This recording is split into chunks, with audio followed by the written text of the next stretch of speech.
में एनडीए ने अभूतपूर्व सफलता प्राप्त की है। बीजेपी ने केरला में इस बार खाता खोला है और बड़े गर्व के साथ केरला से हमारे सांसद हमारे साथ बैठते हैं। इस देश की जनता ने जनादेश दिया है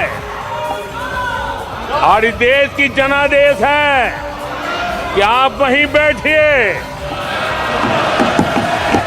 कांग्रेस के इतिहास में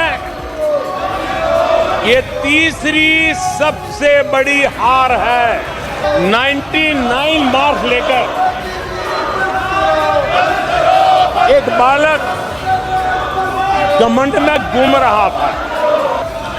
ये 100 में से 99 नहीं लाया, ये तो 543 में से लाया है।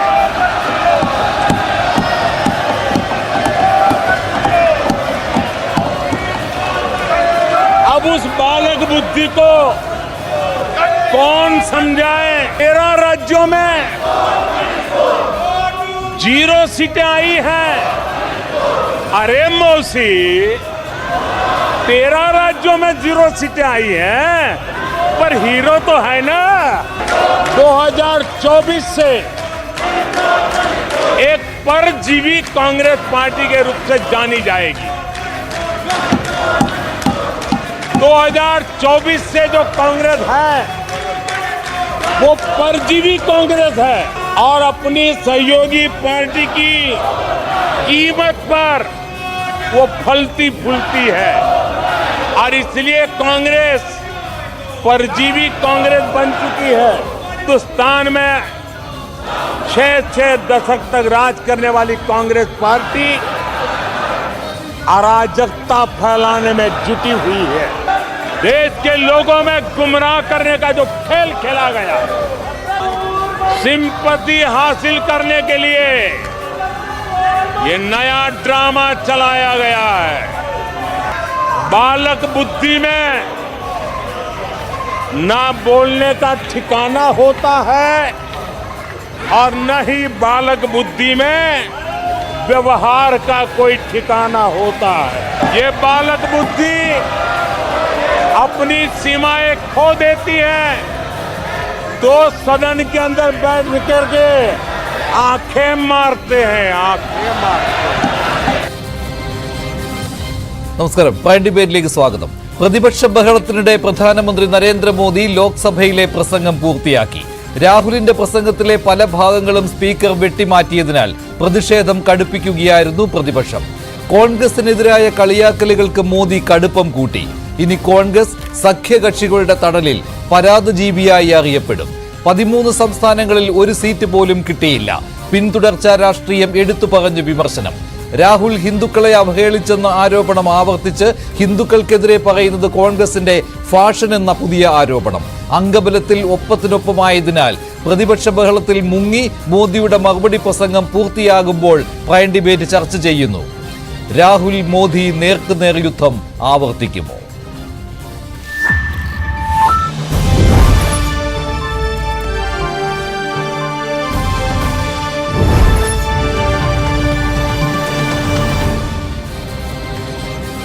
പ്രൈം ഡിബേറ്റിൽ രാഷ്ട്രീയ നിരീക്ഷകരായ ശ്രീ ശ്രീജിത്ത് പണിക്കർ, ഡോക്ടർ ഡി ധനുരാജ്, കോൺഗ്രസിന്റെ വക്താവ് ശ്രീ റോണി കെ ബേബി എന്നിവരാണ് പങ്കെടുക്കുന്നത്. ആദ്യം ഡോക്ടർ ഡി ധനുരാജ്, ഇന്ന് പാർലമെന്റിൽ സ്വാഭാവികമായിട്ടും കോൺഗ്രസിനെതിരെയുള്ള വിമർശനം പ്രധാനമന്ത്രി നരേന്ദ്രമോദിയിൽ നിന്ന് പ്രതീക്ഷിച്ചതാണ്. അത് വലിയ പരിഹാസങ്ങളിലേക്ക് വഴിമാറി, അതും പ്രതീക്ഷിച്ചത് തന്നെയാണ്. അതോടൊപ്പം തന്നെ ഈ എങ്ങനെയാണ് ഇനി കോൺഗ്രസ് അറിയപ്പെടുന്നത് എന്ന കാര്യത്തിൽ അദ്ദേഹത്തിന് ചില നിരീക്ഷണങ്ങൾ, അതുപോലെ തന്നെ രാഹുലിന് നേരെയുള്ള പരിഹാസങ്ങൾ, ഇതൊക്കെ കണ്ടു. പക്ഷേ ഈ ഏത് വിഷയമാണോ കഴിഞ്ഞ ദിവസം രാഹുൽ ഗാന്ധി ഉന്നയിച്ചത്, ജനകീയ വിഷയം, അതിലേക്ക് വരുവാനായിട്ട് പ്രധാനമന്ത്രി തയ്യാറായി എന്ന് താങ്കൾക്ക് തോന്നുന്നുണ്ടോ? പതിവ് പ്രസംഗത്തിനപ്പുറം എന്തെങ്കിലും പ്രധാനമന്ത്രി ഇപ്പോൾ ഇന്ന് ഏതാണ്ട് 4:30 തുടങ്ങി 6:30 അവസാനിപ്പിക്കുകയായിരുന്നു. 2 മണിക്കൂറോളം സമയമെടുത്തു ഈ മറുപടി പ്രസംഗത്തിൽ. എന്തെങ്കിലും അത്തരത്തിൽ പുതിയ കാര്യങ്ങൾ ഉണ്ടായിട്ടുണ്ടോ ഈ പ്രസംഗത്തിൽ? നമ്മൾ 2014 തൊട്ട് മോഡിയുടെ പ്രസംഗം പാർലമെന്റിൽ കേൾക്കുകയും കാണുകയും ചെയ്യുന്നവരാണല്ലോ. അതിൽ നിന്ന് തികച്ചും വ്യത്യസ്തമായി എന്തെങ്കിലും പുതുതായിട്ട് എന്തെങ്കിലും ഒന്ന് ഇന്നത്തെ മറുപടി പ്രസംഗത്തിൽ നമ്മൾ പ്രതീക്ഷിച്ചിട്ടുണ്ടായിരുന്നു എന്ന് ചോദിച്ചാൽ ഞാൻ ഒരിക്കലും പ്രതീക്ഷിച്ചിട്ടില്ല. കാരണം മോഡിയുടേതായ ശൈലിയുണ്ട്, മോഡിയുടെ പ്രതികരണ രീതികളുണ്ട്. മോഡി ലോക്സഭയിലും അല്ലെങ്കിൽ പാർലമെന്റിൽ ഇതേപോലുള്ള നോൺ കോൺഫിഡൻസ് മോഷൻസിലും അല്ലെങ്കിൽ പ്രസിഡന്റിൻ്റെ സ്പീച്ചിന് ശേഷം നടക്കുന്ന ഇതേപോലുള്ള പ്രതികരണത്തിലെല്ലാം മോഡി കണ്ടിന്യൂ ചെയ്യുന്ന അതേ രീതി തന്നെയാണ് ഇന്നും അദ്ദേഹം ആവർത്തിച്ച് പോരുന്നത്. ഒരുപക്ഷെ കുറച്ചുകൂടി കടന്നാക്രമിച്ചു എന്നുള്ളത് എനിക്ക് തോന്നുന്നത് ഒരുപക്ഷെ ഇന്നത്തെ രാഷ്ട്രീയ സാഹചര്യം, ദേശീയ തലത്തിൽ നിലനിൽക്കുന്ന രാഷ്ട്രീയ സാഹചര്യം, പ്രത്യേകിച്ച് രാഹുൽ ഗാന്ധി ഇന്നലെ 100-ലധികം മിനിറ്റ് എടുത്ത് സംസാരിച്ചു എന്ന് പറയുമ്പോൾ ഇന്ന് നാഷണൽ മീഡിയ പലരും നാഷണൽ മീഡിയയിലും മറ്റ് പത്രങ്ങളിലും എല്ലാം രാഹുൽ ഗാന്ധി ഒരു ഹെഡ്ലൈൻ ന്യൂസായി മാറി. വളരെ വ്യത്യസ്തമായ കാരണങ്ങൾ. അദ്ദേഹം ഇതേപോലെ ദീർഘമായ പ്രസംഗങ്ങളൊന്നും പാർലമെന്റിൽ നടത്തിയിട്ടില്ല.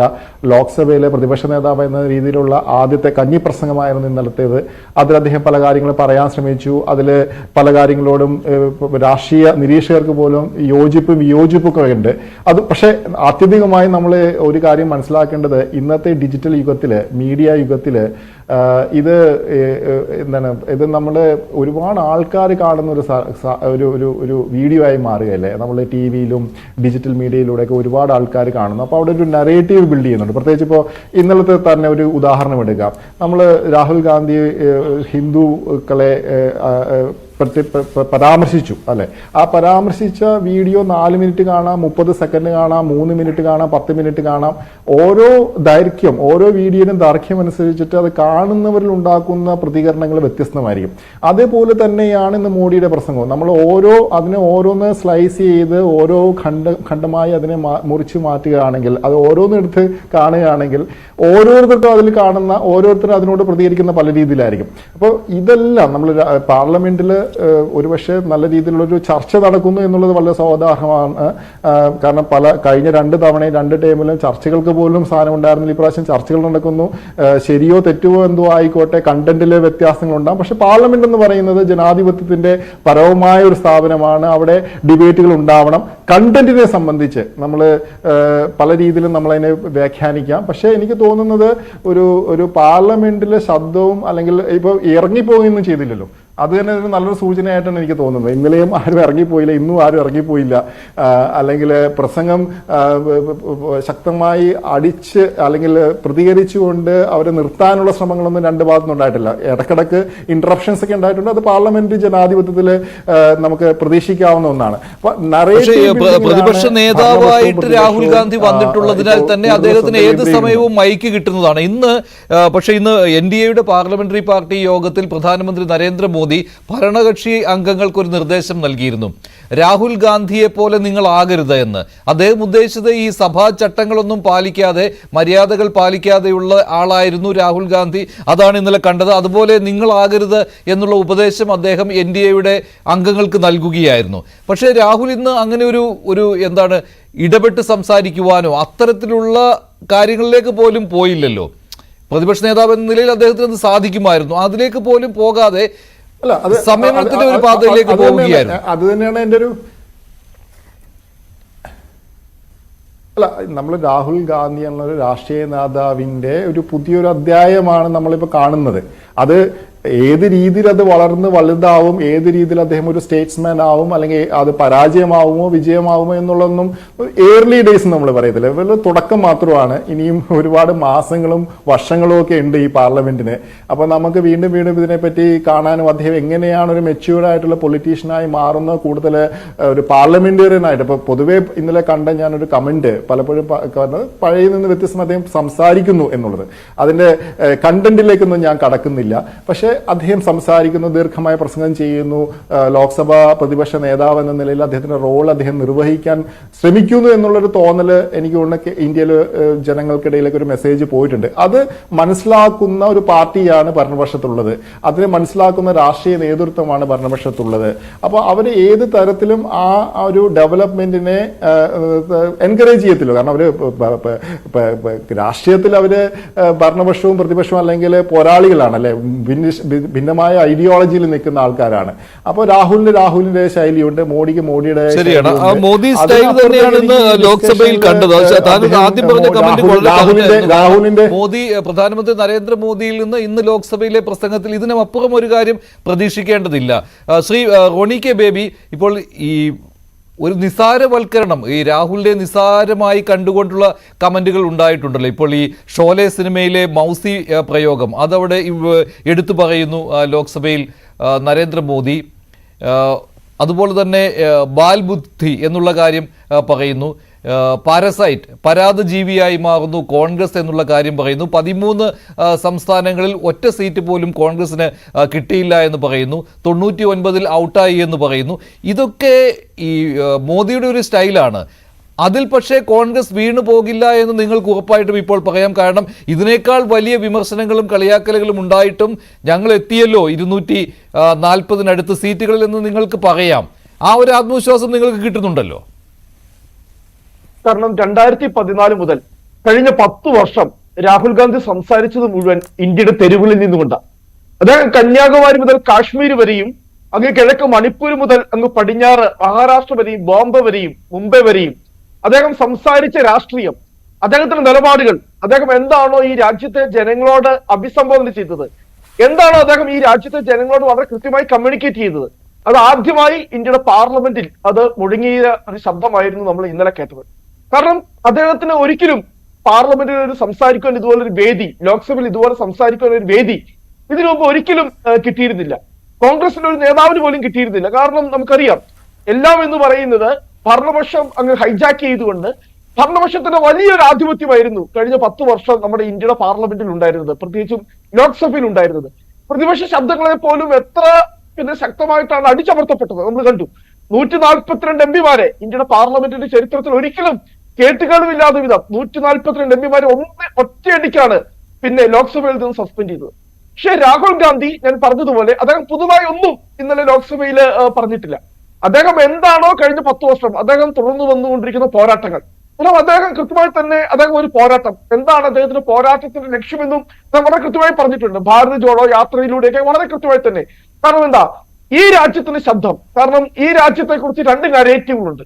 ഒന്ന് കോൺഗ്രസും അല്ലെങ്കിൽ ഞങ്ങളുടെ നേതാക്കന്മാരും മുന്നോട്ട് വയ്ക്കുന്ന ഒരു നരേറ്റീവ്, ഈ രാജ്യം എന്ന് പറയുന്നത് എല്ലാവരുടേതുമാണ്, ആർക്കും ഈ രാജ്യത്ത് ഭയപ്പെട്ട് ജീവിക്കേണ്ടതില്ല, ഈ രാജ്യത്തെ ഉയർന്നു നിൽക്കേണ്ടത് ഈ രാജ്യത്തിന്റെ ഭരണഘടനയാണ്, ഈ രാജ്യത്തെ എല്ലാ അരികുവൽക്കരിക്കപ്പെടുന്ന ശബ്ദങ്ങളും, അത് ന്യൂനപക്ഷങ്ങളായിക്കോട്ടെ, ദളിതരായിക്കോട്ടെ, പിന്നോക്കക്കാരായിക്കോട്ടെ, സ്ത്രീകളായിക്കോട്ടെ, അല്ലെങ്കിൽ ഈ പറയുന്ന യുവാക്കളായിക്കോട്ടെ, എല്ലാവരുടെയും ശബ്ദം റെപ്രസെന്റ് ചെയ്യപ്പെടണം.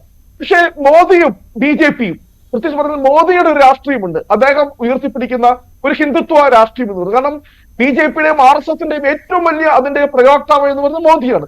കാരണം അദ്ദേഹം തെരഞ്ഞെടുപ്പിൽ പോലും വളരെ കൃത്യമായി തന്നെ നമുക്കറിയാം അദ്ദേഹം മുന്നോട്ട് വെച്ച അജണ്ടകൾ. അപ്പോൾ അദ്ദേഹം റെപ്രസെന്റ് ചെയ്യുന്ന, അല്ലെങ്കിൽ BJPയും മോദി റെപ്രസെന്റ് ചെയ്യുന്ന രാഷ്ട്രീയം രണ്ടും വളരെ ഘടകവിരുദ്ധമാണ്. പക്ഷെ നമ്മളൊരു കാര്യം ശ്രദ്ധിക്കേണ്ടതുണ്ട്, ഒരു കാലഘട്ടത്തിൽ അല്ലെങ്കിൽ ഈ പറയുന്ന 10 വർഷം ഈ മോദിയുടെ രാഷ്ട്രീയത്തിനായിരുന്നു അപ്രമാദിത്വം കിട്ടിയിരുന്നെങ്കിൽ, അല്ലെങ്കിൽ മോദി മുന്നോട്ട് വയ്ക്കുന്ന രാഷ്ട്രീയത്തിനായിരുന്നു വലിയ മേൽക്കൈ ഈ രാജ്യത്ത് കിട്ടിയിരുന്നെങ്കിൽ, ആദ്യമായി നമുക്കറിയാൻ പറ്റും 2024 ലോക്സഭാ തെരഞ്ഞെടുപ്പിൽ രാഹുൽ ഗാന്ധിയുടെ രാഷ്ട്രീയം കൂടി കൃത്യമായി തന്നെ റെപ്രസെന്റ് ചെയ്യപ്പെടുവാനുള്ള ഒരു സ്പേസ് ലോക്സഭയിൽ കിട്ടിയിരിക്കുന്നത്. രാഹുൽ ഗാന്ധി വളരെ കൃത്യമായി തന്നെ അത് ഉപയോഗിച്ചിട്ടുണ്ട്. ആ വിഷയങ്ങൾ മുഴുവൻ, അത് ഈ രാജ്യത്തെ ഞാൻ പറഞ്ഞതുപോലെ കർഷകരുടെ വിഷയങ്ങളായിക്കോട്ടെ, അഗ്നിവീറിന്റെ പ്രശ്നമായിക്കോട്ടെ, മണിപ്പൂരിന്റെ വിഷയമായിക്കോട്ടെ, നമുക്കറിയാം മോദി നല്ലൊരു പ്രഭാഷകനാണ്, അതിനെക്കുറിച്ച് ആർക്കും സംശയമില്ല. അദ്ദേഹം വളരെ വളരെ മനോഹരമായി അദ്ദേഹം സംസാരിക്കും. അദ്ദേഹത്തിന്റെ ഒരുപാട് പ്രസംഗങ്ങൾ, നാടകങ്ങൾ നമ്മുടെ ലോക്സഭ കണ്ടിട്ടുണ്ട്, പാർലമെന്റ് കണ്ടിട്ടുണ്ട്. മണിപ്പൂരിൽ പ്രതിപക്ഷം കൊണ്ടുവന്ന അടിയന്തര പ്രമേയത്തിൽ 132 മിനിറ്റ് സംസാരിച്ച മോദി 130 മിനിറ്റും മണിപ്പൂർ എന്ന് പറയുന്ന ഒരു വാക്ക് പോലും ഉച്ചരിക്കാതെ സംസാരിച്ചു പോയ അദ്ദേഹത്തിന്റെ പ്രസംഗ പാഠവും ശൈലിയും ഒക്കെ നമ്മൾ കണ്ടിട്ടുണ്ട്. ഇന്ന് ഈ പറയുന്ന മോദിയുടെ ഇന്ന് അദ്ദേഹം നടത്തിയ പ്രസംഗത്തിന് പുതുമയുമില്ല. കാരണം ആക്ഷേപം, കാരണം എന്താ, അദ്ദേഹത്തിന്റെ ഒരു മനഃശാസ്ത്രമുണ്ട്. ഒരിക്കലും അദ്ദേഹം പ്രതിപക്ഷ ശബ്ദങ്ങൾ അംഗീകരിക്കില്ല. ജനാധിപത്യ വിരുദ്ധമായിട്ടുള്ള അദ്ദേഹം എത്രമാത്രം ജനാധിപത്യ വിരുദ്ധമാണ്, എത്രമാത്രം പ്രതിപക്ഷ ബഹുമാനമില്ലാതെയാണ് അദ്ദേഹം സംസാരിച്ചത്. അദ്ദേഹം എന്ന് പറയുന്നത് അതിനകത്ത് പുതുമയില്ല. കാരണം അദ്ദേഹം അനുവർത്തിച്ചുകൊണ്ടിരിക്കുന്ന, കാലങ്ങളായി അദ്ദേഹം ഫോളോ ചെയ്തുകൊണ്ടിരിക്കുന്ന ആ ഒരു പ്രസംഗ ശൈലിയും ആ നരേറ്റീവും ആ ആശയങ്ങളും ഇന്ന് ലോക്സഭ. പക്ഷേ രാജ്യം ശ്രദ്ധിച്ചത്, അതാണ് പ്രധാനപ്പെട്ടത്. ഇവിടെ മോദി സംസാരിച്ചു, രാഹുൽ ഗാന്ധി സംസാരിച്ചു എന്നതിനേക്കാൾ ഏറ്റവും പ്രധാനപ്പെട്ടത് രാജ്യം ചർച്ച ചെയ്തത് ആര് ഉന്നയിച്ച വിഷയമാണ്. രാഹുൽ ഗാന്ധി ഇന്നലെ കൊണ്ടുവന്ന അദ്ദേഹം തൊടുത്തുവിട്ട അസ്ത്രങ്ങള് വളരെ കൃത്യമായി തന്നെ എന്താ BJP പറയുന്ന ഹിന്ദുത്വം, ഇന്നലെ കൃത്യമായി രാഹുൽ ഗാന്ധി അറ്റാക്ക് ചെയ്ത് മുഴുവൻ എന്താണ് BJP കൃത്യമായി പറഞ്ഞു, ഈ ഹിന്ദുയിസത്തിന്റെ മുഴുവൻ കുത്തക അല്ലെ ഹിന്ദു ആശയങ്ങളുടെ മുഴുവൻ കുത്തക അത് BJPയോ മോദിയോ ആർഎസ്എസ് എടുക്കുന്നില്ല. കാരണം ഈ പറയുന്ന നിങ്ങൾ പറയുന്ന അല്ലെ BJP പറയുന്ന ഹിന്ദുയിസം അല്ല യഥാർത്ഥ ഹിന്ദുയിസം എന്ന് പറയുന്നത്. യഥാർത്ഥ ഹിന്ദുയിസം എന്ന് പറയുന്നത് അത് സമഭാവനയുടേതാണ്, അത് എന്ന് പറയുന്നത് അക്രമരാഹിത്യത്തിൻ്റെതാണ്, അത് എന്ന് പറയുന്നത് അഹിംസയുടേതാണ്, അത് എന്ന് പറയുന്നത് സഹിഷ്ണുതയുടേതാണ്, എല്ലാത്തിനെയും കൂട്ടിനിർത്തുന്നതാണ്. ഇന്ത്യയുടെ യഥാർത്ഥ DNA എന്ന് പറയുന്നത് ആ മഹത്തായ ഹിന്ദുവിസമാണ്. എല്ലാത്തിനെയും അസിമിലേഷൻ എല്ലാത്തിനെയും കൂട്ടിനിർത്തുന്നു. ഇങ്ങനെ വളരെ കൃത്യമായി അറ്റാക്ക് ചെയ്തു. അല്ലെങ്കിൽ BJP മുന്നോട്ട് വയ്ക്കുന്ന ഒരു മതാധിഷ്ഠിത രാഷ്ട്രീയമുണ്ട്. ആ മതാധിഷ്ഠിത രാഷ്ട്രീയം എന്ന് പറയുന്നത് അതിനെ ഈ രാജ്യത്തെ ഭൂരിപക്ഷ മതത്തിൽ പോലും വിരുദ്ധയില്ല. അതാണ് കൃത്യമായി അയോധ്യയിൽ അദ്ദേഹം ഫോക്കസ് ചെയ്യുന്നത്. കാരണം BJP ബിൽഡ് ചെയ്ത് മുന്നോട്ട് വെച്ച ഈ രാമക്ഷേത്ര സങ്കല്പം അല്ലെങ്കിൽ അത് കൊണ്ടുവന്ന ആ രാമക്ഷേത്രം അല്ലെങ്കിൽ ഏത് ആശയത്തിന്മേലാണ് BJP ഈ രാജ്യത്ത് പടുത്തുയർത്താൻ തുടങ്ങിയ ആഗ്രഹിച്ച മതാധിഷ്ഠിത രാഷ്ട്രീയം, അയോധ്യ എന്ന് പറയുന്ന സ്ഥലത്ത് തന്നെ ആ മതാധിഷ്ഠിത രാഷ്ട്രീയം തകർന്നു വീഴ്ത്തും. അയോധ്യയിൽ തന്നെ BJPയുടെ സ്ഥാനത്ത് പരാജയപ്പെട്ടപ്പോൾ വളരെ കൃത്യമാണ് ഈ രാജ്യത്തെ ഭൂരിപക്ഷ മതവിശ്വാസത്തിന്റെ ആ വിശ്വാസികളെ റെപ്രസെന്റ് ചെയ്യുവാൻ BJPക്ക് യാതൊരു വിധത്തിലുള്ള അവകാശവുമില്ല. അതിന്റെ പിന്തുണയും ശരി ഇക്കാര്യങ്ങളാണ് രാഹുൽ ഗാന്ധി ഇന്നലെ തന്നെ 1.5 മണിക്കൂർ പ്രസംഗത്തിൽ പറഞ്ഞതെങ്കിൽ ശ്രീജിത് പണിക്കർ ഇന്ന് കുറെ പരിഹാസങ്ങൾക്കപ്പുറം മറ്റെന്തെങ്കിലും പ്രധാനമന്ത്രി നരേന്ദ്രമോദിയുടെ പ്രസംഗത്തിൽ ഉണ്ട് എന്ന് പറയുവാൻ കഴിയില്ലല്ലോ. അല്ല, ഇദ്ദേഹത്തിന്റെ പ്രസംഗം എന്ന് പറയുന്നത് നേരിട്ട് രാഹുൽ ഗാന്ധിക്കുള്ള ഒരു മറുപടി എന്നതിനപ്പുറത്തേക്ക് സഭയുടെ ചടങ്ങുമായി ബന്ധപ്പെട്ട് പ്രധാനമന്ത്രി ഒരു മറുപടി പ്രസംഗം നടത്തുക എന്ന രീതിയിൽ തന്നെയാണ് അദ്ദേഹം അതിനെ അപ്രോച്ച് ചെയ്തിരിക്കുന്നത്. എന്ന് വെച്ചാൽ രാഹുൽ ഗാന്ധി അവിടെ പറഞ്ഞിരിക്കുന്ന കാര്യങ്ങളുടെ മറുപടി എന്ന നിലയിൽ നിന്ന് അതിലേക്ക് വീഴാതെ നേരെ മറിച്ച് അദ്ദേഹത്തിന് ഭരണപരമായിട്ട് അല്ലെങ്കിൽ അദ്ദേഹത്തിന് കോൺസ്റ്റിറ്റ്യൂഷണലായിട്ടുള്ള ചുമതല എന്താണ്, ആ ഒരു സമ്മേളനത്തിന്റെ ലക്ഷ്യം എന്താണ്, പ്രസിഡന്റിന്റെ ഒരു അഡ്രസ് അവിടെ ഉണ്ട്, അതുമായി ബന്ധപ്പെട്ട് അദ്ദേഹം മറുപടി പറയുക എന്നുള്ള ഒരു പ്രസംഗമാണ്. ആ മറുപടി പ്രസംഗത്തിന്റെ ഡിഗ്നിറ്റി അതേപോലെ തന്നെ അദ്ദേഹം കീപ്പ് ചെയ്തു. എന്നാൽ അതിനോടൊപ്പം തന്നെ രാഹുൽ ഗാന്ധി പറഞ്ഞിരിക്കുന്ന പല പരാമർശങ്ങൾക്കും അദ്ദേഹം മറുപടി പറഞ്ഞിട്ടുണ്ട്. തന്റെ സർക്കാരുകൾ, മുൻ സർക്കാരുകളാണെങ്കിലും നിലവിൽ എന്താണ് അവരുടെ ഒരു ആക്ഷൻ പ്ലാൻ തുടങ്ങിയ കാര്യങ്ങളെ പറ്റി പറഞ്ഞു. പിന്നെ രാഹുൽ ഗാന്ധി ഉന്നയിച്ചിരിക്കുന്ന പല കാര്യങ്ങൾക്കും അതാത് വകുപ്പിലുള്ള ആൾക്കാർ തന്നെ ഇതിനോടകം തന്നെ മറുപടിയും പറഞ്ഞിട്ടുണ്ട്. അപ്പൊ അത് പറയുന്നതിന് മുന്നോടിയായിട്ട് കോൺഗ്രസ് പ്രതിനിധി ശ്രീ റോണി പറഞ്ഞ ഒരു കാര്യം, ഭരണപക്ഷത്തെ കഴിഞ്ഞ 10 വർഷം ഭരണപക്ഷം പ്രതിപക്ഷത്തെ ഹൈജാക്ക് ചെയ്തു, എന്നാൽ അതുപോലെ ഇപ്പോൾ നടന്നില്ല എന്ന് പറഞ്ഞു. ആ ഹൈജാക്ക് എന്നുള്ള പദപ്രയോഗം തെറ്റാണ്. കാരണം അവിടെ ഒരു ഔദ്യോഗിക പ്രതിപക്ഷ നേതാവ് ഇല്ലാത്തതാണ് പ്രശ്നമെങ്കിൽ അതിനുള്ള അർഹത കഴിഞ്ഞ 10 വർഷങ്ങളിൽ കോൺഗ്രസ് നേടിയില്ല എന്നുള്ളത് കൊണ്ടാണ്. ആകെയുള്ള അംഗബലത്തിന്റെ 10% കോൺഗ്രസിനുണ്ടായിരുന്നില്ല. അപ്പൊ ഇത്തവണ അത് അവർക്കുണ്ട്. അപ്പൊ ഔദ്യോഗികമായിട്ടൊരു പ്രതിപക്ഷ നേതാവുണ്ട്. ആ പ്രതിപക്ഷ നേതാവിന് സഭയിലും പുറത്തും കിട്ടുന്ന ചില സവിശേഷമായിട്ടുള്ള അധികാരങ്ങളുണ്ട്. അപ്പൊ ഇത്തവണ അത് കോൺഗ്രസ് നേടിയെടുത്തതാണ്. കോൺഗ്രസിന്റെ ചിട്ടയായിട്ടുള്ള രാഷ്ട്രീയ പ്രവർത്തനം കാരണമൊക്കെ തന്നെ അവരത് നേടിയെടുത്തതാണ്. അതിലവരെ അഭിനന്ദിക്കുന്നു. പക്ഷേ അതുകൊണ്ട് മുൻപ് 10 വർഷങ്ങളിൽ അവർക്കത് കിട്ടിയില്ല എന്ന് പറഞ്ഞാൽ അത് ആരും ഹൈജാക്ക് ചെയ്തതല്ല. പ്രതിപക്ഷത്തിന് 54 അല്ലെങ്കിൽ 55 MP-മാരെ സംഭാവന ചെയ്യുക എന്നുള്ളത് ഭരണപക്ഷത്തിന്റെ ഉദ്ദേശവുമല്ല. അപ്പൊ അതുകൊണ്ട് അത് കോൺഗ്രസിന് അതിനുള്ള കഴിവില്ലാതിരുന്ന ഒരു സമയത്ത് അവർക്ക് കൃത്യമായ രീതിയിൽ അവരുടെ ആശയങ്ങൾ പാർലമെന്റിൽ പ്രതിഫലിപ്പിക്കാൻ അല്ലെങ്കിൽ ലോക്സഭയിൽ പ്രതിഫലിപ്പിക്കാൻ ഒരുപക്ഷെ സാധിച്ചിരിക്കില്ല. അത് ഭരണപക്ഷത്തിന്റെ ഒരു കുറവല്ല. ഇനി ഈ ചർച്ചയുമായി ബന്ധപ്പെട്ട് പാർലമെന്റിൽ കഴിഞ്ഞ ദിവസം ഉണ്ടായിരിക്കുന്ന ഒരു ചർച്ചയെ നമ്മൾ രാഹുൽ ഗാന്ധി വേഴ്സസ് നരേന്ദ്രമോദി എന്ന രീതിയിലത്തേക്കോ കോൺഗ്രസ് അല്ലെങ്കിൽ ഇന്ത്യ സഖ്യം വേഴ്സസ് NDA അല്ലെങ്കിൽ BJP എന്ന നിലയ്ക്കോ കണ്ടു കഴിഞ്ഞാൽ അതിനുള്ള സ്പെസിഫിക് പോയിന്റ്സ് ഉണ്ട്. ഇപ്പൊ നമുക്ക് പറയാം, രാഹുൽ ഗാന്ധി പ്രതിപക്ഷ നേതാവായിട്ടുള്ള അദ്ദേഹത്തിന്റെ കന്നി പ്രസംഗമാണ്. ആ പ്രസംഗം അദ്ദേഹം കുറേയധികം സമയമെടുത്ത് അദ്ദേഹം പറഞ്ഞു, പല വിഷയങ്ങൾ അഡ്രസ് ചെയ്ത് പറഞ്ഞു. അദ്ദേഹം കോൺഗ്രസിന്റെ കാര്യങ്ങളോ ഇന്ത്യ സഖ്യത്തിന്റെ കാര്യങ്ങളോ പറയുന്നതിനോടൊപ്പം തന്നെ വളരെ ശക്തിയായിട്ട് അദ്ദേഹം BJP എതിർക്കുന്നു, BJPയുടെ നയങ്ങളെയും അവരുടെ അടിസ്ഥാനപരമായിട്ടുള്ള ആശയങ്ങളെയും എതിർക്കുന്നു എന്നതെല്ലാം തന്നെ വസ്തുതയാണ്. പക്ഷെ ഇവിടെയുള്ള ഒരു പ്രധാനപ്പെട്ട കാര്യം, അതിന്റെ ഭാഗമായിട്ട് അദ്ദേഹം പറഞ്ഞിരിക്കുന്ന കാര്യങ്ങൾ എത്രത്തോളം ശരിയാണ്, ആക്യുറേറ്റ് ആണ് എന്നുള്ളതാണ്. ഇപ്പൊ ഇതിൽ പറയുകയാണ്, ഹിന്ദുയിസം എന്ന് പറയുന്നത് എല്ലായ്പ്പോഴും വളരെ സമാധാനപരമായിട്ടുള്ള ഒരു കാര്യമാണ്. ഹിന്ദുയിസം എന്ന് പറയുന്നത് ശ്രേഷ്ഠമായിട്ടുള്ള ഒരു കാര്യമാണ്. അതാണ് നമ്മളെല്ലാം തന്നെ പഠിച്ചിരിക്കുന്നത്. പരമശിവനിൽ നിന്ന് അദ്ദേഹം പഠിച്ചിരിക്കുന്നത് അതാണ്. തുടങ്ങിയ കുറേയധികം കാര്യങ്ങൾ പറയുമ്പോൾ അത് ആർക്കെതിരെയാണ് അദ്ദേഹം ടാർഗറ്റ് ചെയ്യുന്നത്? അവർ മാത്രമാണോ ഹിന്ദുയിസത്തിനെ ഏതെങ്കിലും ഒരു രീതിയിലേക്ക് ഉപയോഗിക്കുന്നത്? ഇത്ര ശ്രേഷ്ഠമാണ് എന്ന് പറയുന്ന, ഇത്ര സവിശേഷമാണ് എന്ന് പറയുന്ന ഒരു മതവിഭാഗത്തിനെ സ്വന്തം കക്ഷി, ഇന്ത്യ സഖ്യത്തിന്റെ ഭാഗമായി നിൽക്കുന്ന സ്വന്തം കക്ഷിയിലുള്ള ആൾക്കാർ അപമാനിച്ചപ്പോൾ രാഹുൽ ഗാന്ധി പറഞ്ഞിരുന്ന പ്രതികരണം എന്താണ് എന്ന് ഈ ചർച്ചയിൽ കോൺഗ്രസിന്റെ പ്രതിനിധി പറഞ്ഞാലും മതിയാകും. സനാതന ധർമ്മം എന്ന് പറയുന്നത് മലേറിയ, ഡെങ്കി പോലെയുള്ള പകർച്ചവ്യാധിയാണെന്നും അത് സമൂഹത്തിൽ നിന്ന് തുടച്ചു മാറ്റപ്പെടേണ്ട ഒന്നാണ് എന്നും ഏറ്റവും പ്രധാനപ്പെട്ട പ്രതിപക്ഷ കക്ഷിയായിട്ടുള്ള രാഹുൽ ഗാന്ധിയുടെ സഖ്യകക്ഷിയായിട്ടുള്ള DMKയുടെ ഒരു പ്രധാനപ്പെട്ട നേതാവ് സ്റ്റാലിന്റെ തന്നെ കുടുംബത്തിൽ നിന്നുള്ള ഒരു അംഗം പറഞ്ഞപ്പോൾ രാഹുൽ ഗാന്ധി എന്ത് പ്രതികരണമാണ് നടത്തിയത്?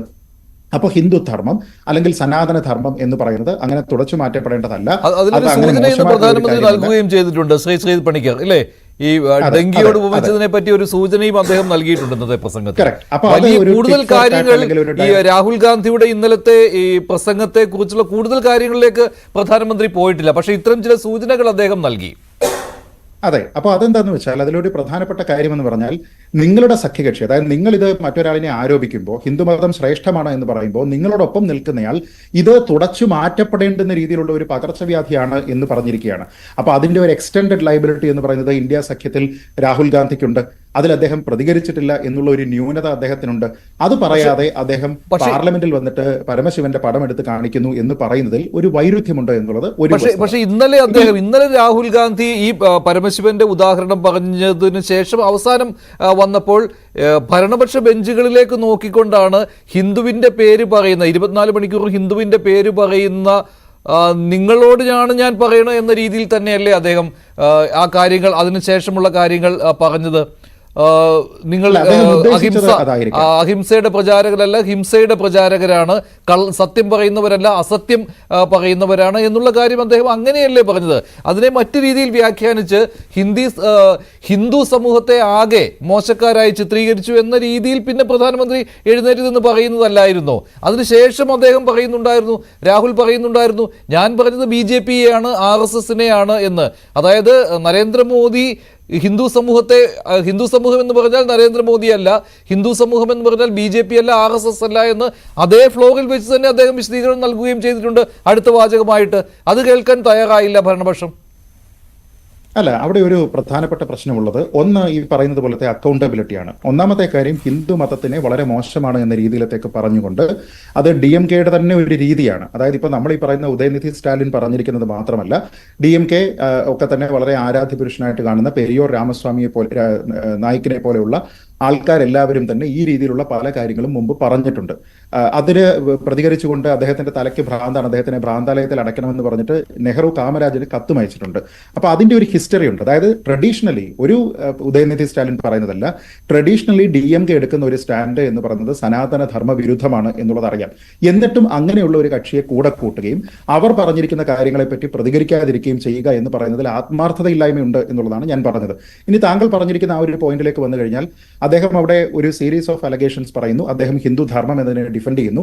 പക്ഷേ അതിനുശേഷം അദ്ദേഹം പറയുന്ന, നമ്മൾ പാർലമെന്റിലൊക്കെ ഉപയോഗിക്കുമ്പോൾ അവിടെ പറയുന്ന പദങ്ങൾക്ക് വളരെയധികം റെലവൻസ് ഉണ്ട്. ഒരു ഹൗസിന് പുറത്ത് പറയുന്നത് പോലെയല്ല ഹൗസിനുള്ളിൽ പറയുന്നത്. കാരണം അത് എക്സ്പെൻഡ് ചെയ്യപ്പെടാം, അതുമായി ബന്ധപ്പെട്ട പ്രശ്നങ്ങൾ ഉണ്ടാകാം, അതിനെപ്പറ്റി അവെയർ ആകേണ്ടത് അദ്ദേഹമാണ്. അപ്പൊ രാഹുൽ ഗാന്ധി പറയുന്ന കാര്യങ്ങൾ നല്ലതാണ്, മികച്ചതാണ് എന്ന് പറയുന്നതിനോടൊപ്പം തന്നെ പിഴച്ചു പോയിരിക്കുന്ന പരാമർശങ്ങൾക്ക് അതിന്റെ അക്കൗണ്ടബിലിറ്റിയും അദ്ദേഹത്തിന് തന്നെ ചാർത്തി കൊടുക്കേണ്ടതാണ്.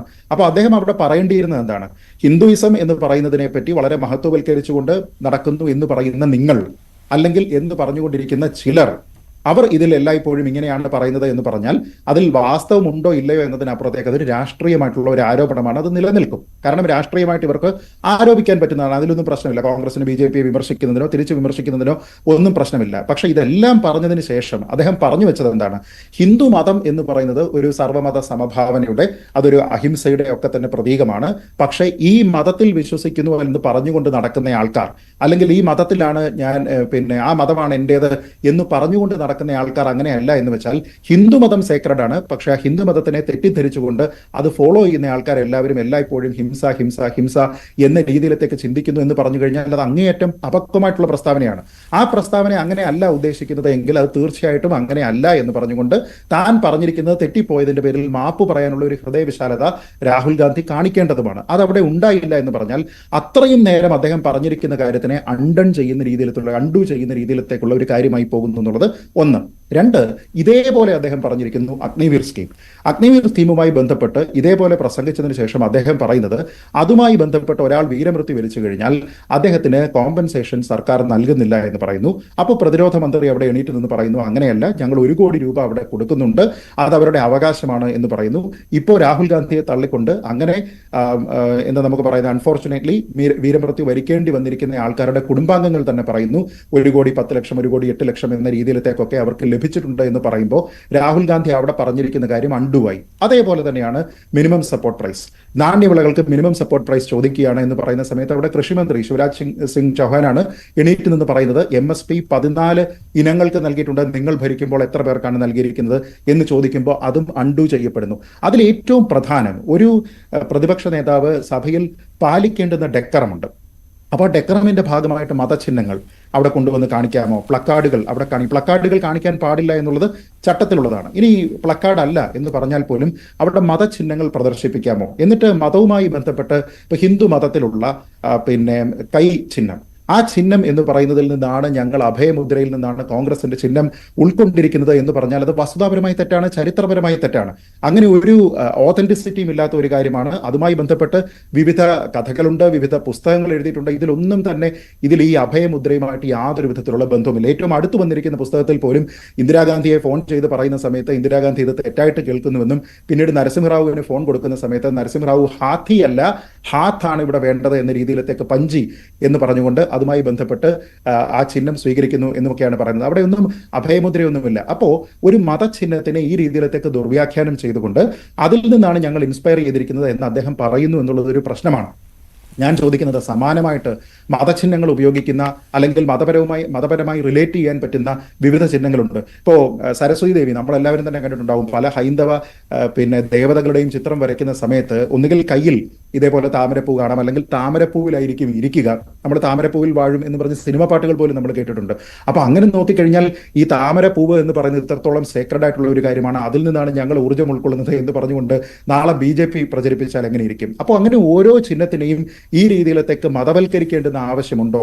മതവുമായി ഇതിന് ബന്ധപ്പെടുത്തേണ്ടുന്ന ആവശ്യമുണ്ടോ? അപ്പൊ അദ്ദേഹം അവിടെ പറഞ്ഞിരിക്കുന്നത് അതിൽ നിന്നൊന്നുമല്ല, ഈ അഭയമുദ്രയിൽ നിന്നൊന്നുമല്ല കോൺഗ്രസ് അവരുടെ ചിഹ്നം സ്വീകരിച്ചിരിക്കുന്നത്. അതിന്റെ ഹിസ്റ്ററി വേറെയാണ്. മുമ്പുണ്ടായിരുന്ന ചിഹ്നങ്ങളുണ്ട്.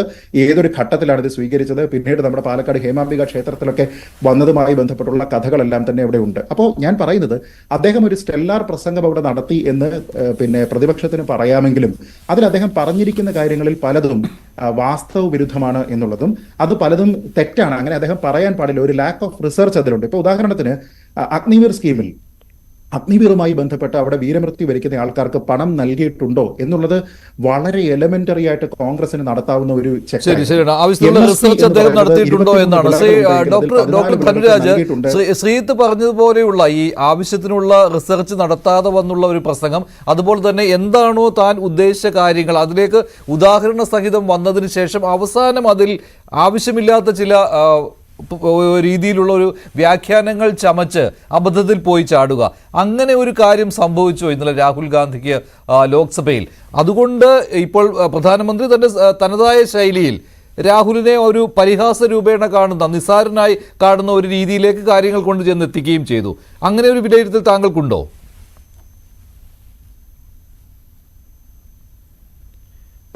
ഇന്നലത്തെ കന്നി പ്രസംഗത്തിനെ പറ്റി യോജിപ്പും വിയോജിപ്പും രാഷ്ട്രീയ നിരീക്ഷകർക്കിടയിലുണ്ട്. അപ്പോൾ അതിലൊരു പ്രധാനപ്പെട്ട കാര്യം എന്ന് പറയുന്നത്, രാഹുൽ ഗാന്ധിയുടെ ഒരു ഇമേജ് ഉണ്ടല്ലോ, കഴിഞ്ഞ 10 വർഷത്തെ ഒരു ഇമേജ്, നമ്മൾ ഡിസ്കസ് ചെയ്തിട്ടുള്ള ഒരു ഇമേജ്.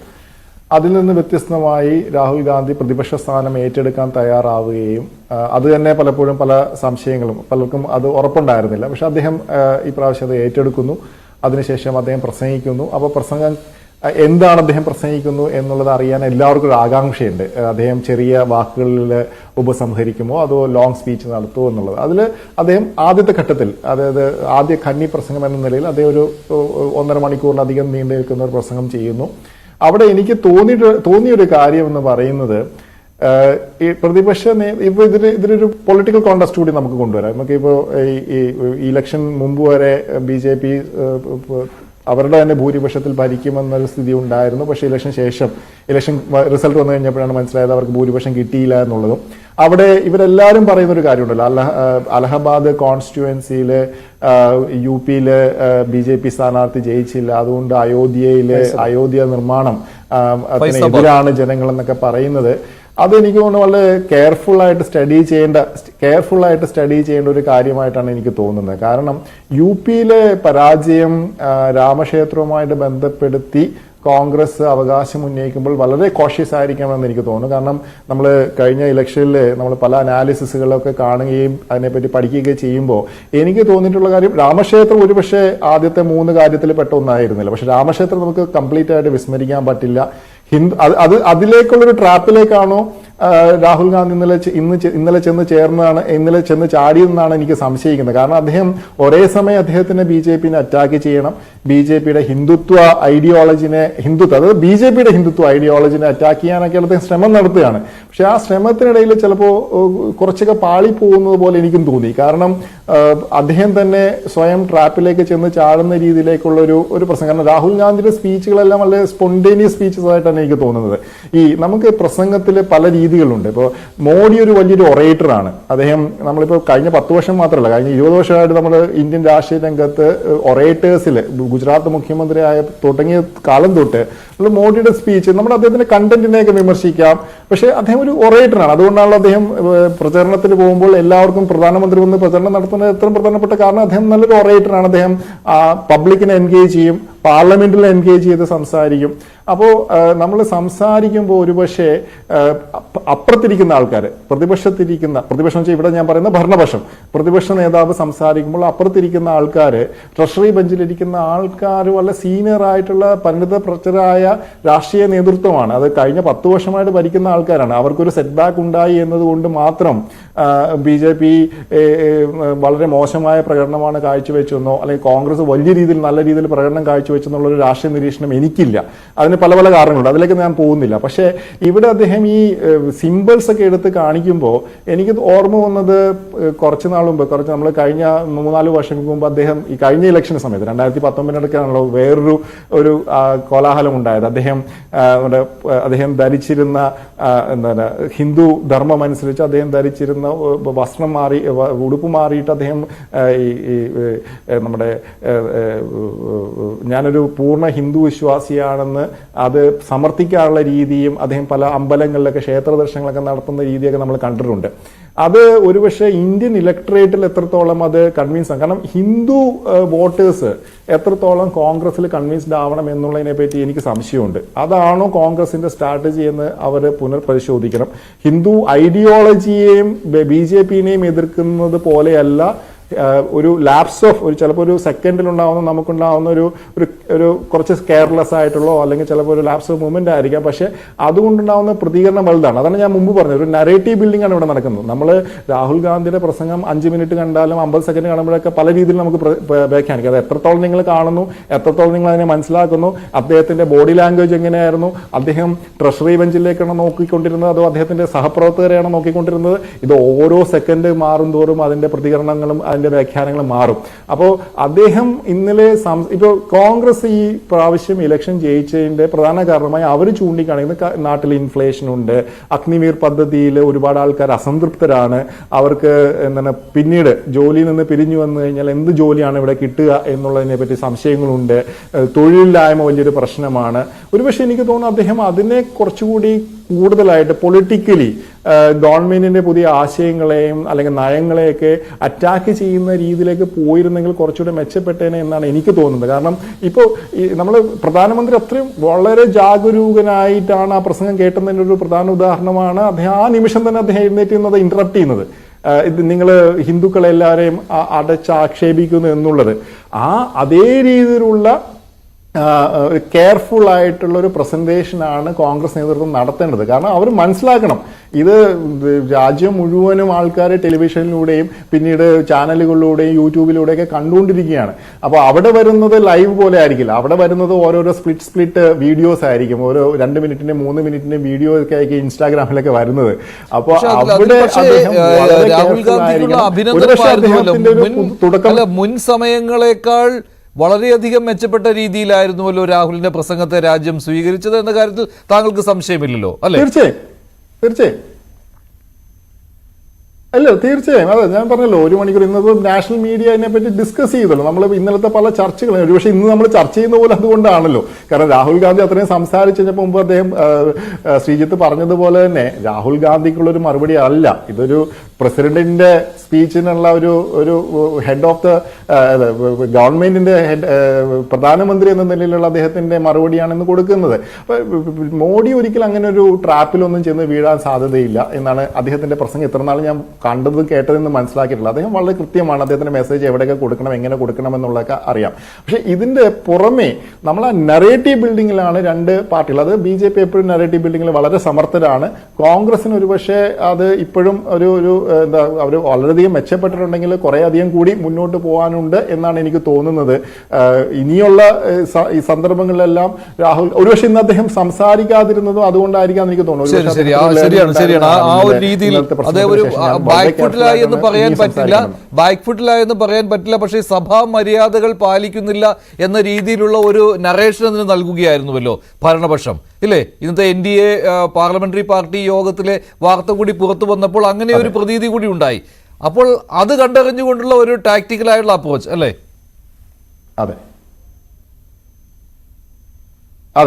പക്ഷെ അദ്ദേഹത്തിന് മറ്റുള്ളവരെ നിയോഗിക്കാമായിരുന്നു സംസാരം. പ്രതിപക്ഷ നേതാവിന്റെ കാര്യം ആർക്കും വിട്ടുകൊടുക്കാൻ പറ്റില്ല. എന്നാൽ എനിക്ക് ഇന്ന് തോന്നിയത്, ഞാൻ ഈ ഷൗട്ടിംഗ് ഒക്കെ കണ്ടു, പൂർണ്ണമായും ഞാൻ അത് ഫുള്ളായിട്ട് ലൈവായിട്ട് കണ്ടില്ല. എന്നാൽ എനിക്ക് മനസ്സിലായത് എന്തെങ്കിലും രീതിയിലുള്ള ഒരു പ്രധാനമന്ത്രിയുടെ ചില സ്റ്റേറ്റ്മെന്റിനെ കൗണ്ടർ ചെയ്യുന്ന രീതിയിലുള്ള കോൺഗ്രസ് നേതാക്കന്മാരുടെ എന്തെങ്കിലും പ്രസ്താവനകൾ ഞാൻ ഇതുവരെ ശ്രദ്ധയിൽപ്പെട്ടില്ല. അപ്പോൾ അതിന് സാധ്യതകൾ ഉണ്ടായിരുന്നു എന്ന് എനിക്ക് തോന്നുന്നു. ഇപ്പോൾ ഒരു കാര്യം കൂടി ഞാൻ പറയാം. ഇപ്പോൾ മണിപ്പൂർ വിഷയത്തെ പറ്റി സംസാരിച്ചു. ഇന്നും പ്രധാനമന്ത്രി അതിനെ ടച്ച് ചെയ്തില്ല. അപ്പോൾ അത് ടാക്ടിക്കലി അവർ ടച്ച് ചെയ്യാതെ, കാരണം രാഹുൽ ഗാന്ധി പറഞ്ഞുകൊണ്ട് ഞാൻ മണിപ്പൂരിന് മറുപടി കൊടുക്കുന്നു എന്നുള്ള രീതിയിലേക്ക് പ്രധാനമന്ത്രി പോകുന്നില്ല. അപ്പോൾ അദ്ദേഹത്തിന്റെ ശൈലിയിൽ നിന്ന് വ്യത്യാസമൊന്നുമില്ല. ശൈലി അതേപോലെ തന്നെ മുന്നോട്ട് കൊണ്ടുപോകുന്നു.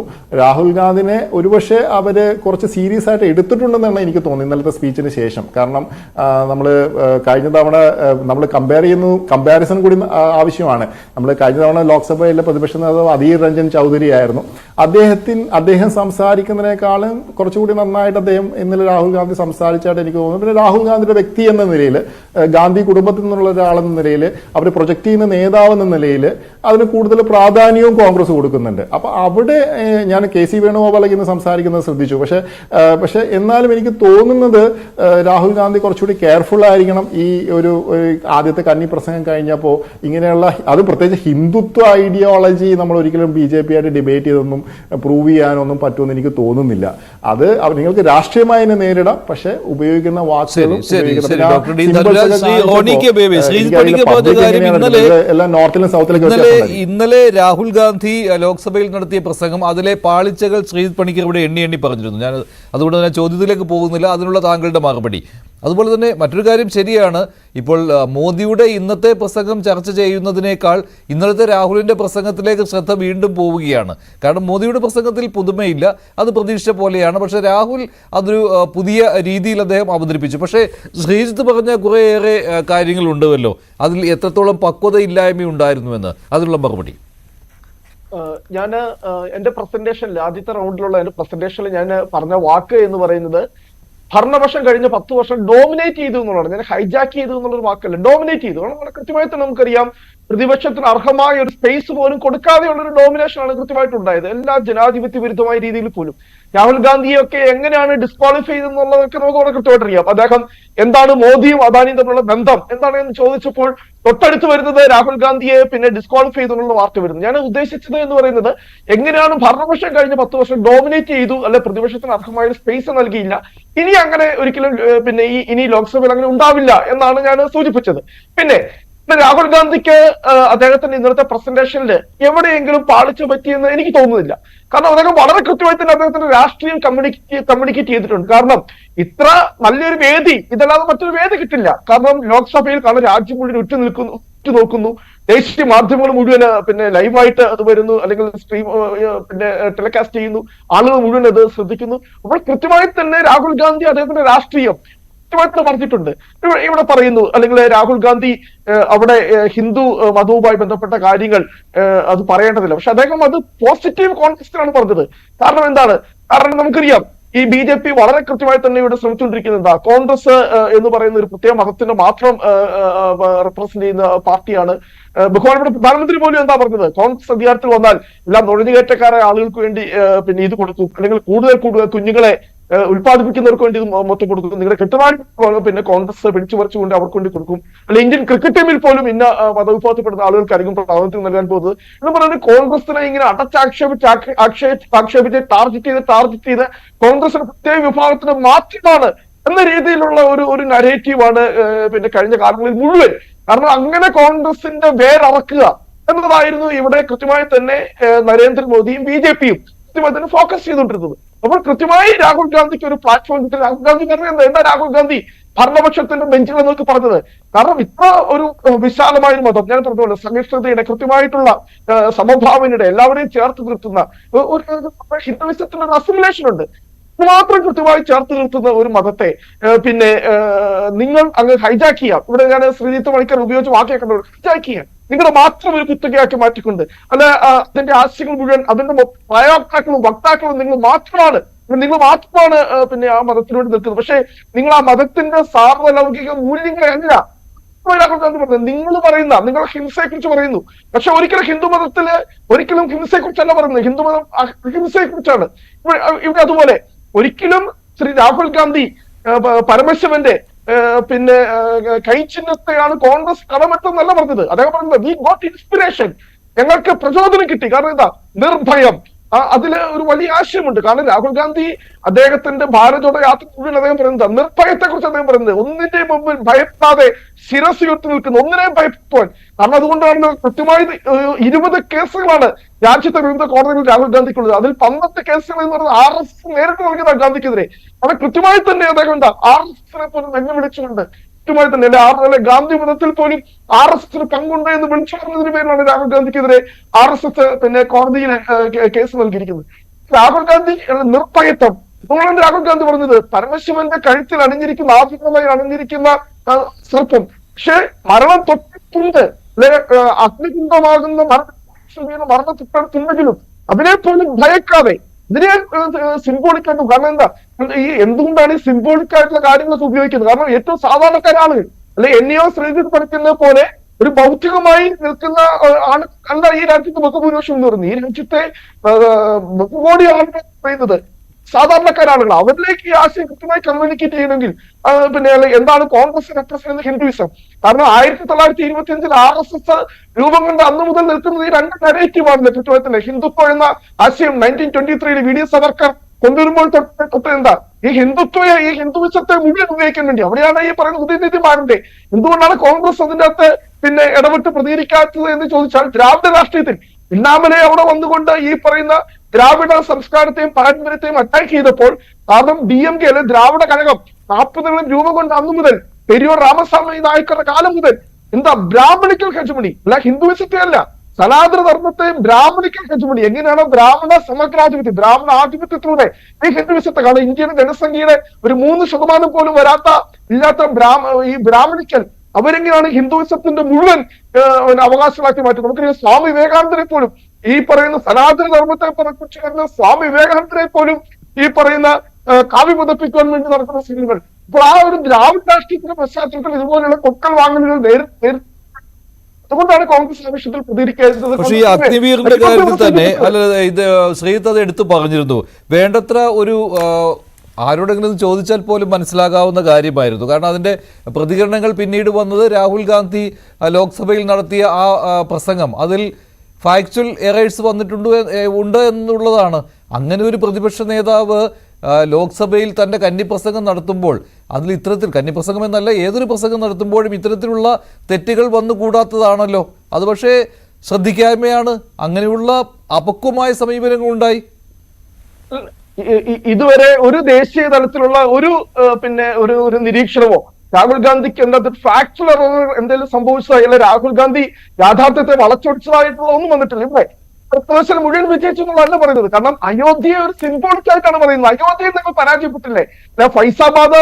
അയോധ്യ ഉൾപ്പെടുന്ന ഫൈസാബാദ് ലോക്സഭാ മണ്ഡലത്തിൽ. കാരണം എന്താ? കാരണം ഈ 18ാം ലോക്സഭാ തെരഞ്ഞെടുപ്പിൽ BJPയുടെ മുഴുവൻ അജണ്ട എന്തായിരുന്നു? ഞങ്ങൾ രാമക്ഷേത്രം പണി കഴിച്ചു, രാമക്ഷേത്രത്തിന്റെ ഉദ്ഘാടന കർമ്മം ഞങ്ങൾ നിർവഹിച്ചു. കാരണം ഇവൻ പറയുന്ന പണി പോലും പൂർത്തിയാകാത്ത, അതിന്റെ പണി പൂർണ്ണമായും പൂർത്തീകരിച്ചിട്ടില്ല രാമക്ഷേത്രത്തിന്റെ. പക്ഷെ രാമക്ഷേത്രത്തിന്റെ പണി പൂർത്തീകരിക്കാഞ്ഞിട്ട് പോലും എതിർക്കപ്പെട്ട BJP അല്ലെങ്കിൽ നരേന്ദ്രമോദി മുഖ്യ കാർമ്മികനായി ആ ചടങ്ങുകളെല്ലാം നടത്തി. അത് എന്താ? കാരണം അതാണ് ഞങ്ങളുടെ തെരഞ്ഞെടുപ്പ് അജണ്ട. BJP ഈ തെരഞ്ഞെടുപ്പിൽ ഉയർത്തിക്കാട്ടിയ മുഖ്യ അജണ്ട അതായിരുന്നു. പക്ഷെ ആ അജണ്ട അയോധ്യയിൽ പോലും സ്വീകരിക്കപ്പെട്ടില്ല. അയോധ്യയിലെ ജനങ്ങൾ പോലും ആ അജണ്ടയെ സ്വീകരിച്ചില്ല എന്ന് കൃത്യമായി അയോധ്യ അല്ലെ ഫൈസാബാദ് മണ്ഡലത്തിൽ BJP പറയാം. കാരണം അതിനെ കനത്ത തിരിച്ചു BJP എവിടെ ഉണ്ടാവുള്ളൂ? 543 സീറ്റ് എടുത്താൽ അത് BJP കനത്ത തിരിച്ചടി ഉണ്ടായ സീറ്റ് അറിയിച്ചിട്ട് എന്താ? ഈ അയോധ്യ അവരെ റെപ്രസെന്റ് ചെയ്യാൻ ഉദ്ദേശിച്ച രാഷ്ട്രീയം, ആ രാഷ്ട്രീയത്തെ കനത്ത തിരിച്ചടി. രാഹുൽ ഗാന്ധി ഇന്നലെ നടത്തിയ പ്രസംഗം, കാരണം അത് വളരെ കൃത്യമാണ്. ഇവിടെ ബഹുമാനപ്പെട്ട രാഷ്ട്രീയ നിരീക്ഷണം കൃത്യമായിട്ട് നരേറ്റീവ് ബിൽഡിംഗ് ആണ്. ഇനിയും എന്താണ് മുന്നോട്ട് പോകാൻ പോകുന്ന നരേറ്റീവ് ബിൽഡിംഗ്? കാരണം എന്താ, BJP ഇതുവരെ പറഞ്ഞുകൊണ്ടിരുന്ന രാഷ്ട്രീയം, ആ രാഷ്ട്രീയം എന്ന് പറയുന്നത് അതല്ല. അത് കൃത്യമായി തന്നെ ഒരു മതത്തെ രാഷ്ട്രീയമായി ഉപയോഗിക്കാൻ വേണ്ടി, അതാണല്ലോ ഈ പറയുന്ന ഹിന്ദുത്വം എന്ന് പറയുന്നത്.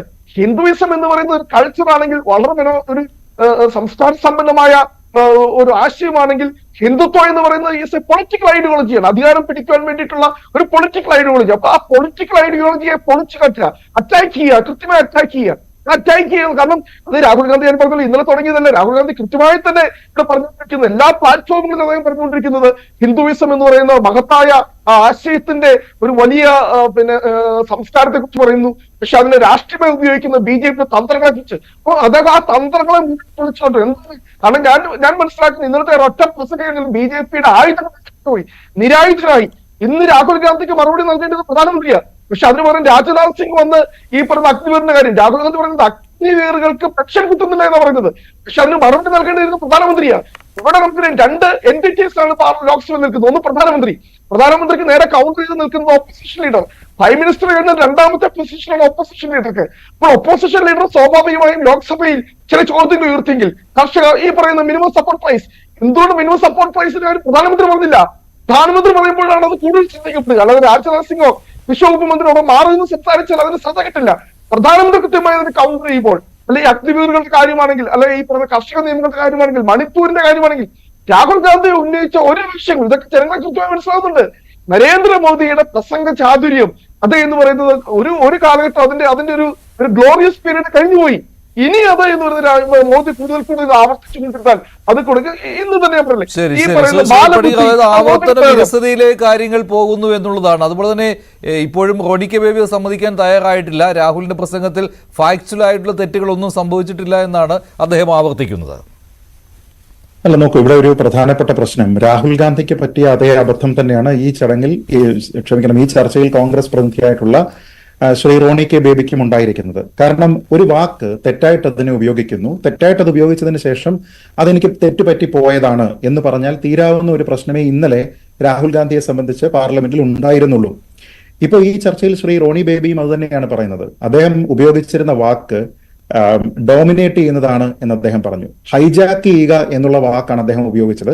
ഞാനത് സൂചിപ്പിച്ചപ്പോൾ അദ്ദേഹം പറഞ്ഞത് ഞാനത് ഡോമിനേറ്റ് ചെയ്യുന്നു എന്നാണ് പറഞ്ഞത്, ഹൈജാക്ക് എന്നല്ല. ശ്രീജിത്ത് ഉപയോഗിച്ചിരിക്കുന്ന ആ വാക്കിനെ ഉപയോഗിക്കാം, ഹൈജാക്ക് എന്ന് പറഞ്ഞുകൊണ്ട് മറ്റൊരു കോണ്ടെക്സ്റ്റിൽ അദ്ദേഹം അത് പറയുകയും ചെയ്തു. അദ്ദേഹം പറഞ്ഞിരിക്കുന്നത് ഒന്ന് കേട്ടോളൂ. ആദ്യമായി ഇന്ത്യയുടെ പാർലമെന്റിൽ അത് മുഴങ്ങിയ ഒരു ശബ്ദമായിരുന്നു നമ്മൾ ഇന്നലെ കേട്ടത്.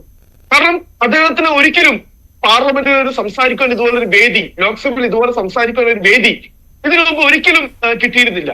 കോൺഗ്രസിന്റെ ഒരു നേതാവിന് പോലും കിട്ടിയിരുന്നില്ല. കാരണം നമുക്കറിയാം, എല്ലാം എന്ന് പറയുന്നത് ഭരണപക്ഷം അങ്ങ് ഹൈജാക്ക് ചെയ്തുകൊണ്ട് ഭരണപക്ഷത്തിന് വലിയൊരു ആധിപത്യമായിരുന്നു കഴിഞ്ഞ 10 വർഷം. ഭരണപക്ഷം ഹൈജാക്ക് ചെയ്യുന്നു എന്നത് ഹൈജാക്ക് നിങ്ങൾ കേട്ടില്ലേ? ആധിപത്യം മാത്രമേ കേട്ടുള്ളൂ. ഹൈജാക്കാണ് പറയുന്നത്. ഹൈജാക്ക് എന്ന് പറയുന്ന വാക്ക് പറഞ്ഞു എന്നാണ് ഞാൻ പറഞ്ഞത്. ആധിപത്യം എന്ന് പറഞ്ഞില്ല എന്ന് ഞാൻ പറഞ്ഞില്ല, മറ്റൊന്നും ഞാൻ പറഞ്ഞില്ല. ഹൈജാക്ക് എന്ന് പറഞ്ഞില്ല എന്ന് താങ്കളാണ് പറഞ്ഞത്. ഹൈജാക്ക് എന്ന് പറഞ്ഞ താങ്കൾ കേട്ടോ, ഈ ശബ്ദം താങ്കളുടേതല്ല എന്ന് പറയുന്നുണ്ടോ? ന്യൂസ് 18ന്റെ യൂട്യൂബ് സ്ട്രീമിൽ നിന്നാണ് ഞാനിത് പ്ലേ ചെയ്തിരിക്കുന്നത്. അപ്പൊ ഇവിടുത്തെ പ്രധാനപ്പെട്ട പ്രശ്നം, വാക്കുകൾ തെറ്റായിട്ട് ഉപയോഗിക്കുകയും അത് ചൂണ്ടിക്കാണിക്കുന്ന സമയത്ത് അതിനെ നമ്മൾ അക്നോളജ് ചെയ്താൽ മതി. ഒരുപക്ഷെ ഞാൻ അങ്ങനെ പറഞ്ഞിട്ടുണ്ടെങ്കിൽ ചിലപ്പോൾ ഓർക്കണമെന്നില്ല, അത് തെറ്റുപറ്റിയതാണ് എന്ന് പറഞ്ഞാൽ തീരാവുന്ന പ്രശ്നം മാത്രമേ ഉള്ളൂ.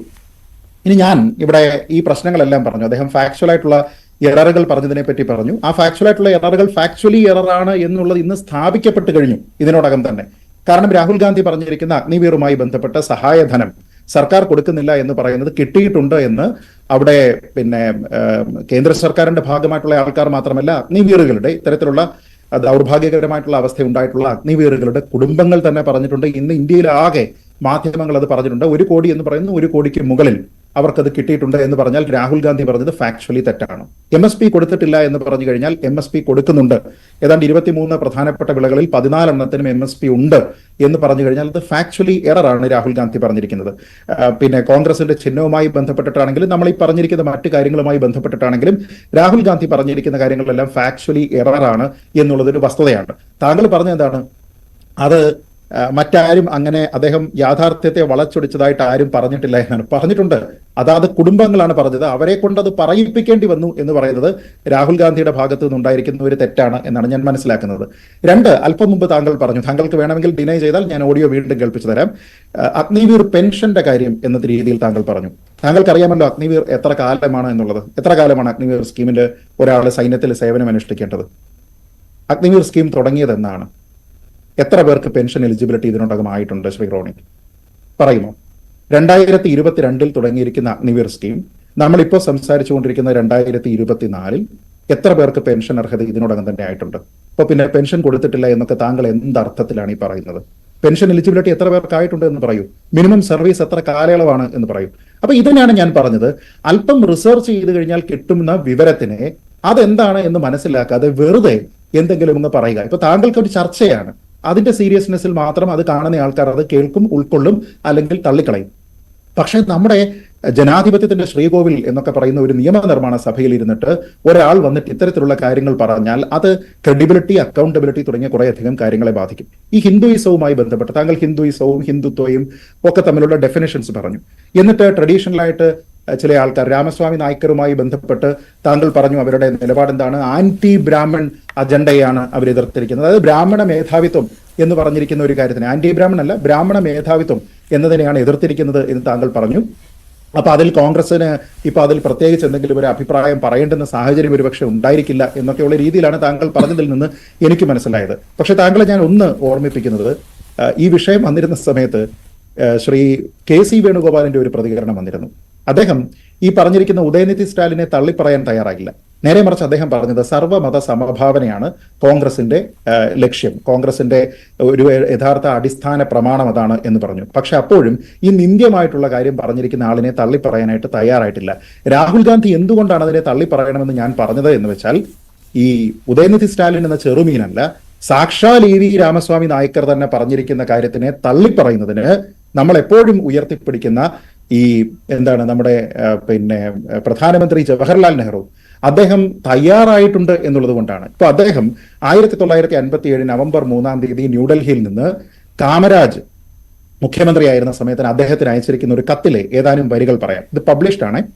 I am very much distressed by the anti-Brahmin campaign continuously carried on by EV Ramaswamy Naicker. അർത്ഥം താങ്കൾക്ക് ഞാൻ വിശദീകരിക്കാതെ തന്നെ അറിയാം. I wrote to you, I think about this some time ago and I was told that this matter was under consideration. അതായത് ഇപ്പോഴല്ല, ഇയാൾ ഇങ്ങനെ ബ്രാഹ്മൺ വിരുദ്ധത പറഞ്ഞുകൊണ്ട് നടക്കുകയാണ് എന്നതിനെ പറ്റി ഞാൻ താങ്കളോട് മുമ്പ് പറഞ്ഞിട്ടുള്ളപ്പോൾ ശരിയായിട്ടുള്ള ആക്ഷൻ എടുക്കാമെന്ന് താങ്കൾ പറഞ്ഞിരുന്നു. I find that Ramaswamy Naicker is going on saying the same thing again and calling upon the people at the right time to start stabbing and killing. എന്ന് വെച്ചാൽ ഹിന്ദുക്കളായിട്ടുള്ള ആൾക്കാരെ കൊല്ലുന്നതിനും കുത്തുന്നതിനും വേണ്ടിയിട്ട് ഇവർ തയ്യാറാകും എന്ന രീതിയിലത്തേക്ക് നെഹ്റുവിന് ഭയമുണ്ട്. രാമസ്വാമി നായ്ക്കർ പറഞ്ഞിരിക്കുന്ന അതേ കാര്യങ്ങളാണ് ഉദയനിധി സ്റ്റാലിൻ പറയുന്നത്. ഇത് തുടച്ചു മാറ്റപ്പെടേണ്ടതാണ്. ഒരു പകർച്ചവ്യാധി ഇല്ലായ്മ ചെയ്യുന്നത് പോലെ ഇല്ലാതെയാക്കേണ്ടതാണ്. ഒരു ധർമ്മം നിങ്ങൾ എങ്ങനെയാണ് ഇല്ലാതെയാക്കുക? നിരോധിക്കാൻ പറ്റുമോ? നിയമം മൂലം ഹിന്ദുമതം നിരോധിക്കാൻ പറ്റുമോ? ഇല്ല. പിന്നെ എന്ത് ചെയ്യും?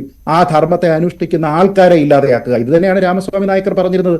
അദ്ദേഹത്തിന്റെ ആന്റി ബ്രാഹ്മൺ അജണ്ട ഇതായിരുന്നു. ഒരു കാര്യമുണ്ട്, what he says can only be said by a criminal or a lunatic. തലയ്ക്ക് വട്ടുപിടിച്ചിരിക്കുന്ന ഒരുത്തനോ ഒരു ക്രിമിനലിനോ മാത്രമേ ഈ ഭാഷയിൽ സംസാരിക്കാൻ കഴിയുകയുള്ളൂ. രാഹുൽ ഗാന്ധി എന്താണ് ഇതേപോലെ മുദ്ദുമുത്തച്ഛൻ പറഞ്ഞിരിക്കുന്ന അതേ വാക്കുകൾ ഉപയോഗിച്ചുകൊണ്ട് ഉദയനിധി സ്റ്റാലിനെ എന്തുകൊണ്ട് എതിർത്തില്ല എന്നുള്ളതാണ് എന്റെ ചോദ്യം. I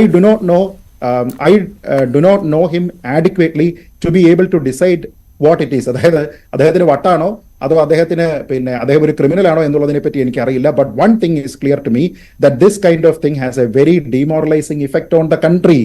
എന്നിട്ട് അദ്ദേഹം പറയുന്നു, all the anti social and criminal elements imagine that they can act in this way also. I suggest therefore to you that there should be no delay in dealing with this matter. Let him be put in a lunatic asylum and this perverted mind treated there. ഇയാളെ കൊണ്ടുപോയിട്ട് ഒരു ഭ്രാന്താശുപത്രിയിൽ അടച്ചതിന് ശേഷം ഇയാളുടെ ഈ തലതിരിഞ്ഞ മനസ്സിനെ ചികിത്സിക്കണം എന്ന് പറഞ്ഞിരിക്കുന്നത് സാക്ഷാൽ ജവഹർലാൽ നെഹ്റുവാണ്. വർഷങ്ങൾ കഴിയുന്തോറും കോൺഗ്രസിന്റെ നേതാക്കന്മാരുടെ ഉശിര് കുറയുകയാണോ ശ്രീ റോണി ബേബി? ഈ രീതിയിലത്തേക്കാണോ കോൺഗ്രസ്സുകാർ പെരുമാറേണ്ടത്? അപ്പോൾ ഒരു പ്രധാനമന്ത്രിക്ക്, ജവഹർലാൽ നെഹ്റുവിന് ഈ രീതിയിലത്തേക്ക് പറയാമെങ്കിൽ സഖ്യകക്ഷിയായിട്ടുള്ള ഒരാളിന്റെ കാര്യത്തിൽ ഇത് പറയുന്നില്ല. ഇപ്പൊ താങ്കൾ പറഞ്ഞല്ലോ, പാർലമെന്റിൽ ഈ പല കാര്യത്തിനും മറുപടി പറഞ്ഞത് നരേന്ദ്രമോദി അല്ല, അദ്ദേഹം പറയണമായിരുന്നു, പകരം രാജ്നാഥ് സിംഗ് ആണ് ചില കാര്യത്തിന് മറുപടി പറഞ്ഞത് എന്ന്. ഈ വിഷയത്തിൽ ആരെയാ പ്രതികരിക്കാൻ വിട്ടത്? KC വേണുഗോപാലിനെ. അപ്പൊ ഇതേ കാര്യം തിരിച്ചു പറയരുതോ? ഈ വിഷയത്തിനെ പറ്റി KC വേണുഗോപാൽ എന്നിട്ട് മിണ്ടിയോ? അതുമില്ല. സർവ്വമത സമഭാവന. രാഹുൽ ഗാന്ധി എന്തേ പ്രതികരിച്ചില്ല എന്നാണ് ഞാൻ ചോദിച്ചത്. ഇനി താങ്കൾ പറഞ്ഞു ഈ കാര്യങ്ങളിൽ പലതിലും മറുപടി പറയേണ്ടിയിരുന്ന നരേന്ദ്രമോദി മറുപടി പറഞ്ഞില്ല, പകരം രാജ്നാഥ് സിംഗിനെ വിട്ടു, അദ്ദേഹമാണ് പറഞ്ഞിരിക്കുന്നത്.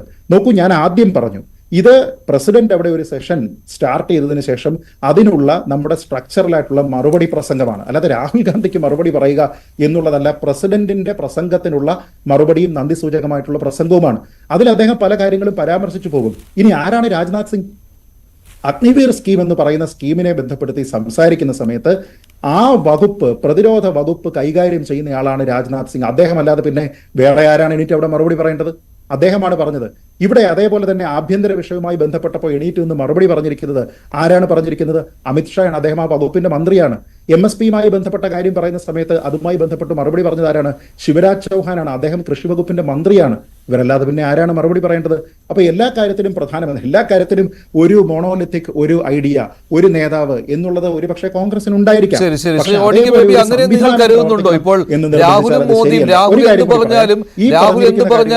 മോദി മറുപടി നൽകണം എന്നുള്ള ഒരു വാശിയിലാണോ നിങ്ങൾ? അതാണ് നേരത്തെ ഡോക്ടർ D ധനുരാജ് പറഞ്ഞത്. ഇത് ആ രീതിയിലുള്ള ഉള്ളതൊന്നും പ്രതീക്ഷിക്കേണ്ട ആവശ്യമില്ല.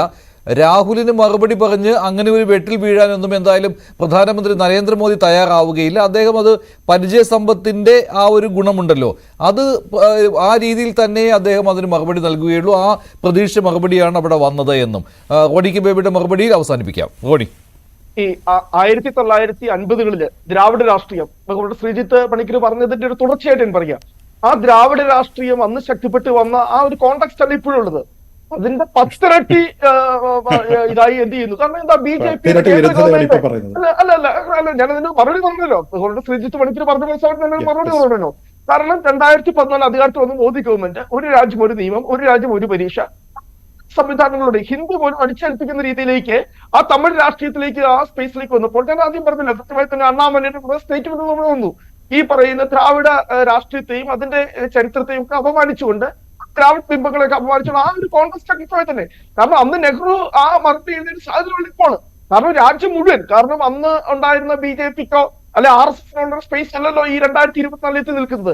കാരണം 52-ലെ ഒന്നാം പാർലമെന്റ് തെരഞ്ഞെടുപ്പിൽ ജനസംഖ്യ എവിടെ നിൽക്കുന്നു, 2024 BJP എവിടെ നിൽക്കുന്നു? പിന്നെ ഈ പറയുന്ന RSS ഐഡിയോളജി രാജ്യമെമ്പാടും വന്നിട്ടുണ്ട്. അപ്പോൾ നെഹ്റുവിന്റെ അന്നത്തെ കോൺഗ്രസ് എടുത്തുകൊണ്ട് ഇന്നും അങ്ങനെ തന്നെയാണ് എന്ന് പറയുന്നത്. കാരണം ഈ പറയുന്ന അണ്ണാമലൈ ഉൾപ്പെടെയുള്ളവർ അവിടെ കൊണ്ടുവരുന്ന അതിന് ആ ഒരു കോൺഗ്രസിൽ തന്നെ രാമസ്വാമി നായ്ക്കർ ഇരുന്നപ്പോ അണ്ണാമലൈ ഇല്ലല്ലോ ശ്രീ റോണി.